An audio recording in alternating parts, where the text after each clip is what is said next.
Have you ever noticed how the people who insist on always doing the right thing often end up powerless, forgotten, or worse, exploited by those around them?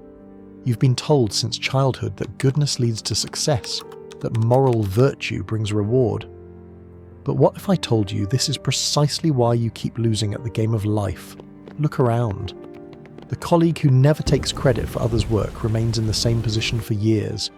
The friend who refuses to leverage connections struggles to advance their career. The business that won't engage in grey area tactics gets outmaneuvered by competitors, all while you wonder why your integrity hasn't yielded the results you expected. Machiavelli, perhaps the most misunderstood philosopher in history, saw something 500 years ago that most people still refuse to accept today. Being good, being moral, being virtuous. These are luxuries that the powerful can afford only after they've secured their position through decidedly less virtuous means. But here's the uncomfortable truth that few have the courage to face. In a world that rewards results over intentions, clinging to moral idealism isn't just impractical. It's a deliberate form of self-sabotage. This video isn't for everyone. It's for you who keep wondering why playing by the rules hasn't brought you the success you deserve. For you who sense there's a hidden rulebook that others seem to understand while you're left behind. For you who are finally ready to see the world not as you wish it were, but as it actually is. Today, I'm going to walk you through Machiavelli's most dangerous ideas. Ideas so powerful, they've been both condemned and secretly followed by the successful for centuries. And by the end, you'll understand why stopping your pursuit of goodness might be the most important decision you ever make. In this video, I'll reveal the 3 critical lessons from Machiavelli that explain why moral virtue fails in the real world, how the appearance of goodness matters more than actual goodness, and the specific tactics that powerful people use while keeping their hands seemingly clean. Most people misinterpret Machiavelli as simply advocating for cruelty or immorality. That's a superficial reading. What he actually provided was a raw, unfiltered analysis of human nature and power dynamics that still applies perfectly today, whether in politics, business, or even your personal relationships. And I'm not just theorizing here. I've spent over 3,000 hours studying not just Machiavelli's writings, but also how his principles manifest in today's world. I've analysed countless historical and contemporary figures who've applied these exact principles, often without even knowing they were following Machiavellian logic. Before we continue, let me address the question that might be forming in your mind. Isn't this immoral? This question itself reveals how deeply conditioned we are to evaluate everything through a conventional moral lens rather than an effectiveness lens. Machiavelli would argue that this very conditioning is what keeps most people trapped in positions of weakness. What you'll discover today isn't about abandoning all ethical considerations. Rather, it's about understanding the mechanics of power with the same clarity that Machiavelli brought to his observations of Renaissance politics. It's about seeing the world as it actually operates, not as we wish it would. But before we dive in, I need to be clear. This isn't about becoming a monster. It's about understanding reality so you can navigate it effectively. Because ultimately, true power allows you to be good on your own terms, rather than being virtuous simply because you have no other option. Now, let's break down why your goodness might be your greatest weakness. Imagine you're playing a game where everyone agreed to certain rules. You follow these rules religiously. You pass opportunities to cheat. You celebrate fair play. Then one day you look up and realize the winners have all been breaking the rules the entire time, while you congratulate yourself for your moral victory and material defeat. This is what Machiavelli called the virtue trap. He wrote in The Prince, "The gap between how people actually behave and how they ought to behave is so great that anyone who ignores everyday reality in order to live up to an ideal will soon discover he's been taught how to destroy himself, not how to preserve himself." Think about that for a moment. The very ideals you think are preserving your humanity might actually be destroying your ability to thrive in the real world. Look at modern politics. The candidate who refuses to go negative, who insists on only discussing policies rather than attacking their opponent's character. What happens to them? They lose, every time, because they're playing a game by rules that exist only in their imagination. Or consider your workplace. Have you noticed how the person who quietly does excellent work often gets overlooked for promotion, while the person who makes sure their contributions are visible, who builds the right alliances, who occasionally takes credit for shared successes, somehow they keep moving up. This isn't because the world is unfair, it's because you've misunderstood the actual game being played. Let me give you a concrete example. In 2016, researchers from the University of Pennsylvania conducted a study on workplace advancement. They found that employees who were rated as highly ethical by their peers were actually 27% less likely to reach management positions than those who were rated as more flexible with their ethics. The researchers called this the virtuous victim phenomenon, where adherence to moral norms resulted in practical disadvantages. But doesn't society celebrate moral heroes? Of course, in retrospect, from a safe distance. We love moral heroes in our stories, in history books, often after they've suffered or died for their principles. But in real time, we align ourselves with winners. Machiavelli wasn't celebrating this reality. He was simply observing it. He saw that human nature doesn't change. People respect power more than virtue. They follow strength more than ideals. They align themselves with winners, not moral exemplars. Carl Jung once said that people don't have ideas, ideas have people. And the idea of pure virtue as the path to success has possessed our collective minds so completely that we refuse to see evidence to the contrary even when it's staring us in the face. The first step toward genuine power is to recognize this virtue trap for what it is, a comfortable illusion that keeps you morally satisfied but practically powerless. But perhaps you're thinking, there are plenty of good, moral people who've succeeded. And that brings us to Machiavelli's second and perhaps most crucial insight. Everyone sees what you appear to be. Few experience what you really are. This single line from Machiavelli contains more practical wisdom than most entire philosophical systems. Because what Machiavelli understood, and what the truly powerful have always known, is that appearing virtuous matters infinitely more than actually being virtuous. Think about the most successful people you know, whether in business, politics, or even your social circle. Do they actually embody the virtues they project? Or have they simply mastered the art of appearing to embody those virtues? The tech CEO who promotes social justice while secretly crushing competitors and exploiting workers. The influencer who preaches authenticity while carefully curating an artificial image. The friend who seems supportive in public but undermines you in private conversations. This isn't cynicism, it's clarity. A fascinating study published in the Journal of Personality and Social Psychology found that individuals who were perceived as moral by their peers gained more influence in group settings than those who were perceived as competent. But here's the critical distinction.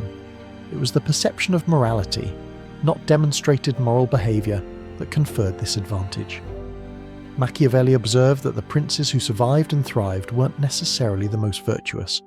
They were those who understood which virtues to display publicly, while knowing when to act against those same virtues when necessary.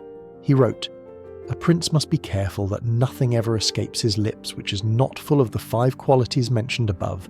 He should appear, upon seeing and hearing him, to be all mercy, all faithfulness, all integrity, all kindness, all religion." Note the word appear, not be. This understanding creates a fundamental asymmetry in social dynamics. Those who believe virtue must be genuine operate at a perpetual disadvantage against those who understand virtue as a strategic tool, something to be displayed or set aside depending on what the situation requires. I'll give you a modern example. Studies have shown that companies that loudly promote their environmental values often have worse environmental records than companies that say nothing. Why? Because the appearance of virtue provides cover for behaviour that contradicts that virtue. Consider what happened when Volkswagen launched its clean diesel campaign. The company positioned itself as an environmental leader while simultaneously installing software designed to cheat emissions tests. For years, they benefited from the appearance of environmental virtue while actively undermining the values they claim to uphold. Or consider how the most outspoken advocates for any cause are frequently discovered to have violated the very principles they champion. This isn't coincidence, it's strategy.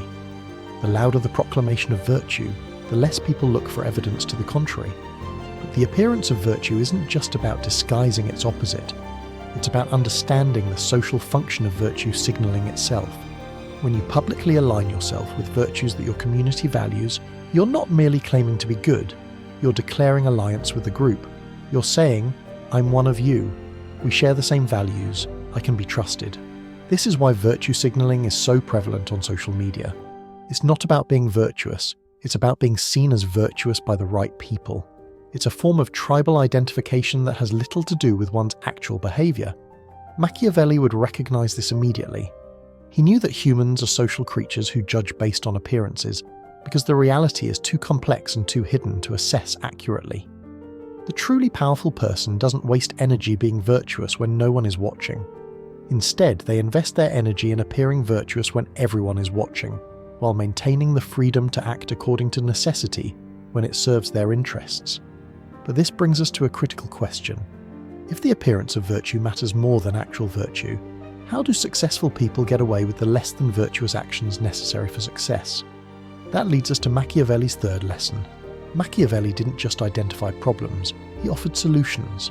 And while many find these solutions morally uncomfortable, their effectiveness is undeniable. Here are the specific tactics that Machiavelli observed in successful rulers, tactics that are still used by the powerful today, often without them even realizing they're following a 500-year-old playbook. First, use others to do your dirty work. Machiavelli wrote that a wise prince should have all cruel deeds carried out by someone else, while acts of mercy should come directly from him.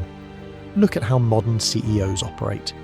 When layoffs are necessary, they delegate the actual firing to HR or department managers. But when the company succeeds, they personally announce the good news. They understand intuitively that association matters more than causation in human psychology. Think about Steve Jobs, who was infamous for having others deliver bad news while he claimed credit for Apple's innovations. His biographer, Walter Isaacson, documented numerous instances where Jobs would have subordinates fire employees or cancel projects, while personally announcing every successful product launch. Or consider how politicians use subordinates to leak damaging information about opponents, while maintaining plausible deniability themselves. They understand that keeping your hands clean is about process, not actual innocence. Next, act decisively when people are distracted. Machiavelli observed that difficult actions should be executed all at once, so their impact is felt before people can react effectively. We see this when companies announce major restructuring over holiday weekends, or when governments pass controversial legislation during crises. This isn't coincidence, it's strategy. When people's attention is divided, their capacity for resistance is minimized. Amazon's Jeff Bezos demonstrated this principle in 2017 when he announced the acquisition of Whole Foods on a Friday morning.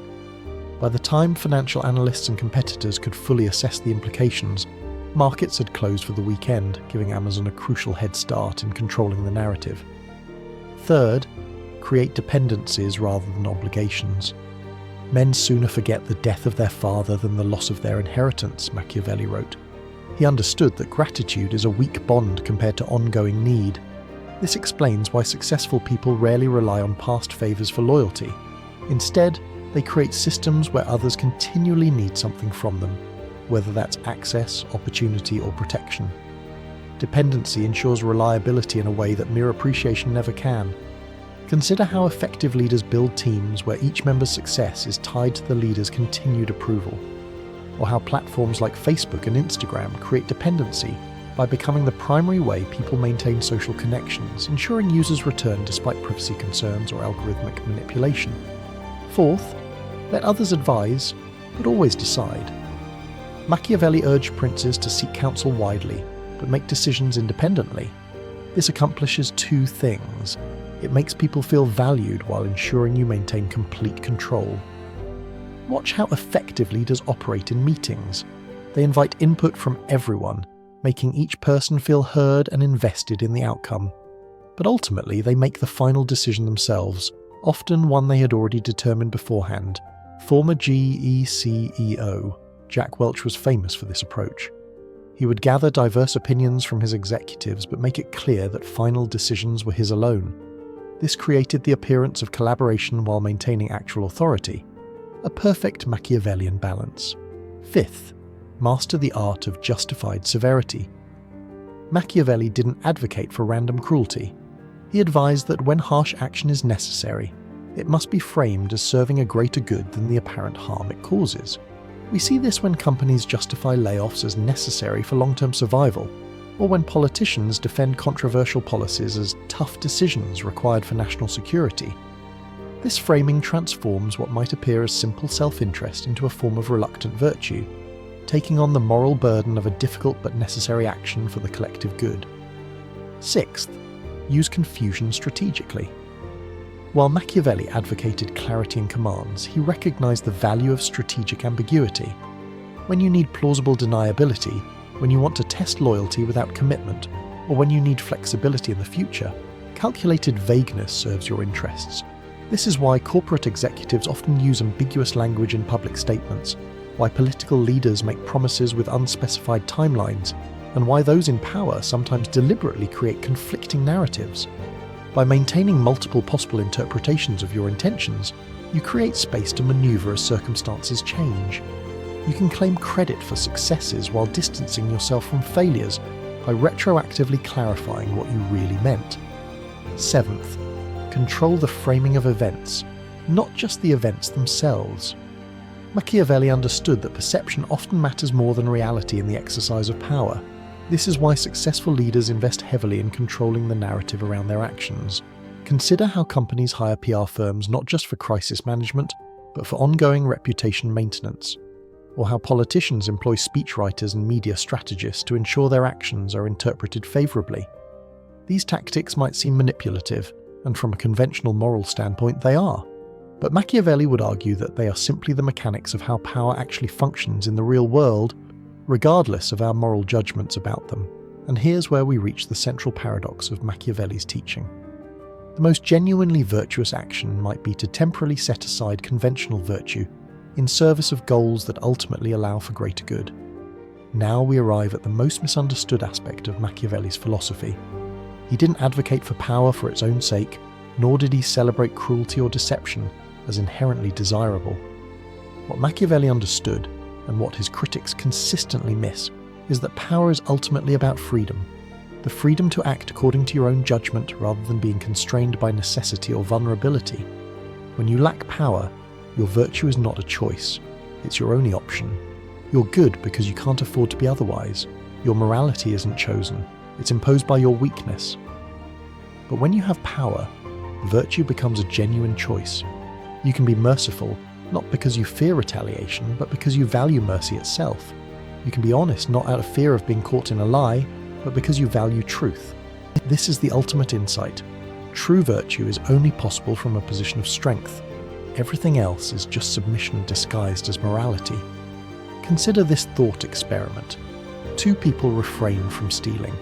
The first lives in a society with ubiquitous surveillance, harsh punishments, and perfect enforcement. The second lives where theft could easily go undetected and unpunished. Which person's decision not to steal reflects genuine moral character? Obviously, the second person is making a true moral choice, while the first is simply responding to constraints. This is precisely Machiavelli's point about power and virtue. The German philosopher Friedrich Nietzsche, who was deeply influenced by Machiavelli, expanded on this concept with his distinction between master morality and slave morality. Master morality arises from strength and centers on self-affirmation and the freedom to create one's own values. Slave morality, by contrast, emerges from weakness and focuses on resentment toward the powerful and the valorization of traits that serve the weak, like humility, obedience, and self-sacrifice. Nietzsche argued that conventional morality often represents slave morality, a system of values that serves those without power by constraining those who have it. This doesn't mean these values are wrong, but it does mean they often originate from weakness rather than strength. This doesn't mean that once you have power, you should abandon all moral constraints. Rather, it means that power allows your morality to be authentic rather than performative. It allows you to define your own values and live by them because you want to, not because you're forced to. Machiavelli was writing primarily for those who sought to obtain and maintain political power, but his insights apply equally to personal power, your ability to navigate your own life according to your genuine values, rather than being buffeted by circumstances or manipulated by others. When you free yourself from the naive belief that goodness naturally leads to success, you can begin making strategic choices about when traditional virtue serves your goals and when it hinders them. You can decide when honesty is the right approach, and when discretion better serves your purpose. You can determine when loyalty should be maintained, and when it has become an exploit others use against you. You can distinguish between necessary compromises and fundamental betrayals of your core principles. In essence, you gain the clarity to see the world as it actually operates, rather than how moralists claim it should operate. And with that clarity comes the ability to navigate more effectively toward your goals. But here's the final twist that would make Machiavelli smile. Once you achieve sufficient power, you can actually afford to be good, genuinely good, in ways that the perpetually powerless cannot. Consider philanthropists who first accumulate vast wealth through cutthroat business practices and then donate billions to charitable causes, or political leaders who make morally questionable alliances to gain office, but then use that power to implement reforms they genuinely believe will improve people's lives. The path to creating good may sometimes require methods that don't appear good in the moment. This is the Machiavellian paradox that conventional morality fails to reconcile. Take Bill Gates as an example. As Microsoft's CEO, he employed aggressive, sometimes controversial business tactics that led to antitrust lawsuits. Yet once he had secured his power and wealth, he created the Bill and Melinda Gates Foundation, which has saved millions of lives through vaccination programs and disease eradication efforts. Would those lives have been saved if Gates had prioritized being good over becoming powerful first? Or consider Abraham Lincoln, who suspended habeas corpus during the Civil War, a morally questionable action that violated constitutional rights. Yet this controversial use of power ultimately helped preserve the Union and end slavery. Had Lincoln remained strictly virtuous in his methods, would he have achieved these morally superior outcomes? Machiavelli would argue that the true measure of virtue isn't found in the purity of your methods, but in the ultimate outcomes you create. And sometimes, paradoxically, the most moral ends require temporarily setting aside conventional morality to obtain the power necessary to achieve them. When you free yourself from the naive belief that goodness naturally leads to success, you can begin making strategic choices about when traditional virtue serves your goals and when it hinders them. You can decide when honesty is the right approach and when discretion better serves your purpose. You can determine when loyalty should be maintained and when it has become an exploit others use against you. You can distinguish between necessary compromises and fundamental betrayals of your core principles. In essence, you gain the clarity to see the world as it actually operates rather than how moralists claim it should operate. And with that clarity comes the ability to navigate more effectively toward your goals. But here's the final twist that would make Machiavelli smile. Once you achieve sufficient power, you can actually afford to be good, genuinely good, in ways that the perpetually powerless cannot. Consider philanthropists who first accumulate vast wealth through cutthroat business practices and then donate billions to charitable causes, or political leaders who make morally questionable alliances to gain office, but then use that power to implement reforms they genuinely believe will improve people's lives. The path to creating good may sometimes require methods that don't appear good in the moment. This is the Machiavellian paradox that conventional morality fails to reconcile. So where does this leave you? First, understand that dropping the pretense of universal goodness doesn't make you evil, it makes you lucid. You're seeing clearly what others obscure with comforting moral fictions. Second, recognize that strategic thinking isn't inherently immoral. Sometimes the most ethical outcome requires an unconventional path. Judge your actions by their ultimate results, not just their surface appearance. Third, accept that power is neither good nor evil. It's simply necessary for agency in the world. Without it, your moral choices aren't really choices at all. Finally, remember that Machiavelli's core insight wasn't that you should abandon virtue altogether. It was that you should understand virtue's practical limitations in a world that doesn't reliably reward it. The truly wise person doesn't blindly follow moral rules nor completely abandon them. They understand the function of these rules in social dynamics and make conscious decisions about when adherence serves their purpose and when it becomes self-sabotage. This nuanced approach won't make you popular with moralists, but as Machiavelli himself knew, being understood is often less useful than being effective. If you found this perspective valuable, I invite you to watch my next video on the manipulation tactics everyone uses on you, where I break down the subtle ways your behavior is being influenced without your awareness. Because understanding Machiavelli is just the beginning. Learning to recognize these dynamics in your everyday life is where true power begins. Write in the comments, "I choose clarity," if you're ready to see the world as it actually is, not as you've been told it should be. Let's see how many people are prepared for this level of honesty. And remember, in the words of Machiavelli himself, never waste the opportunity offered by a good crisis. Your moment to transform your approach might be right now.